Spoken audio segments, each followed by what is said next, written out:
इथे आपण पूर्णपैकी असं ग्रिल लावून पॅक करून घेऊ शकतात। इथे आपण मस्तपैकी झाडे लावू शकतात किंवा आपलं जनावर वगैरे ठेवू शकतात किंवा आपलं सामान ठेवू शकतात। फायर ब्रिगेडचं सर्व इक्विपमेंट इन्स्टॉल केलेलं आहे आणि रेरा रजिस्टर प्रॉपर्टी आहे। G+22 माळ्याचं बिल्डिंग आहे, रोडला लागून आहे, नायगाव स्टेशन पासून फक्त 5 मिनिटाचा अंतरावर आहे। हा ऍक्च्युली रेडी होत फ्लॅटचा मी सॅम्पल या कारणाने आणलेला आहे, कारण हा जे प्रोजेक्ट आहे हॉट सेलिंग झालेला आहे मित्रांनो।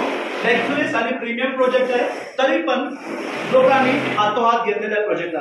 इथे आपल्याला मिळत आहे ओपन किचन, हे बघा किती मोठा प्लॅटफॉर्म आहे दोन्हीकडे, आणि बाहेर आपल्याला मिळत आहे ड्राय बाल्कनी। वास्तू कॉम्प्लायन्स आहे, समोर आपल्याला मिळत आहे 50,000 स्क्वेअर फीटचा। ओके, म्हणजे लाईफ टाइम साठी ओपन असेल हा, कारण हा आपला आहे गार्डन एरिया प्रोजेक्टचा, कधी पण पॅक न होणारा प्रोजेक्ट आहे। ठीक आहे, हा व्ह्यू आहे।